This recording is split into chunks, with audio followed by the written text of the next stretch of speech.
தசகம் 38. கிருஷ்ண அவதாரம். ஆனந்த வடிவே பகவானே, உன் அவதாரத்திற்கு உரிய காலம் நெருங்கியது. உன் திருமேனியினின்று வெளி கிளம்பிய ஒளி கூட்டமானது மழை காலத்தில் மேகக்கூட்டங்கள் வான வெளியே வியாபித்திருக்கும் தன்மையை ஒத்திருந்தது.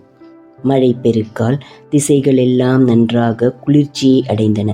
நல்லோர் விரும்பியது கைகூடியதால் பெரும் மகிழ்ச்சியில் தம் பயம் இழந்தனர். அப்பொழுது நள்ளிரவில் சந்திரன் உதயமாகும் வேளையில் 3 உலகங்களின் துன்பங்களை அழிப்பவனாகிய நீ இவ்வுலகில் தோன்றினாய்.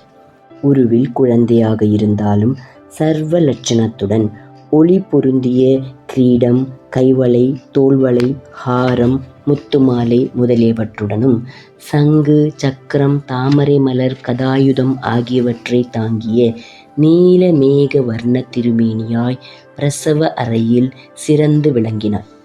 ஹே வாசுதேவா, தங்கள் மார்பில் சுகமாக வீற்றிருக்கும் அழகான லக்ஷ்மியின் சற்றே மலர்ந்த கடைக்கண் பார்வையின் வீச்சுக்களால் அந்த பிரசவ அறையில் கொடியவனான கம்சனால் ஏற்படுத்தப்பட்டிருந்த சௌந்தரியமின்மையை போக்குபவன் போல் நீ மங்களகரமாக காட்சியளித்தாய். அறிஞர்களான முனிவர்களின் அறிவுக்கும் எட்டாமல் மிக தொலைவில் இருக்கும் உன் திருமேனியை வசுதேவன் தன் 2 கண்களாலும் கண்டான். அப்பொழுது கண்களில் ஆனந்த கண்ணீர் பெருகி ரோமங்களில் சிலிர்ப்பு உண்டானது. தொண்டை தழுதழுத்தது. அவ்வாறு வசுதேவன் மனம் கனிந்தவனாய் கண்களுக்கு மலர்த்தேன் போன்று காட்சியளித்த உன்னை துதித்தான். அவன், தேவனே, புருஷோத்தமனே, துன்பச் செடிகளை சேதிப்பவளே, அனைவரையும் அடக்கி ஆள்பவனே, உனது கலைகளால் பிரகாசிப்பவனே, உன் அருள் நிறைந்த கடைக்கண் பார்வைகளால் எங்கள் துன்பங்களை நீக்க வேண்டும் என்று மகிழ்ச்சியோடு நீண்ட நேரம் துதித்தான். உன் தாய் தேவகி தன் கொடி போன்ற உடல் நனையும்படி ஆனந்த கண்ணீர் பெருக உன் குணங்களை தோத்திரங்களால் புகழ்ந்து துதித்தாள். நீ அவ்விருவருக்கும் முன்பு எடுத்த 2 பிறவிகளையும் பற்றி அறிவித்தாய்.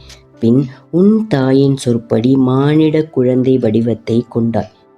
முன்பு எடுத்த 2 பிறவிகள் பிருஸ்னி சூதஸ்பஸ் தம்பதியர்களுக்கு பிருஸ்னிகற்பனாகவும், அதிதி காசியப்ப தம்பதியர்களுக்கு வாமனனாகவும் எடுத்த பிறவிகளாகும்.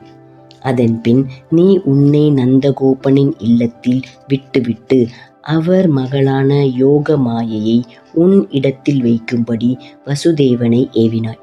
உடனே அவன் உயர்ந்தோர்கள் தங்கள் உள்ளத்தில் தியானிக்க தகுந்தவனும் தாமரை மலரில் இருக்கின்ற அன்ன குஞ்சினை போல் அழகானவனும் ஆன உன்னை தன் கைகளில் எடுத்துக்கொண்டான். அப்பொழுது யோக மாயையின் பிரபாவத்தால் நகர மக்கள் தூக்கத்தில் ஆழ்ந்திருந்தனர். இதில் வியக்கத்தக்க விசேஷம் என்னவென்றால், உயிரற்ற நன்றாக இறுக மூடப்பட்டிருந்த கதவுகளும் தாங்களாகவே திறந்து கொண்டு விட்டன. அவையெல்லாம் உன் ஏவலினாலேயே நிகழ்ந்தவை.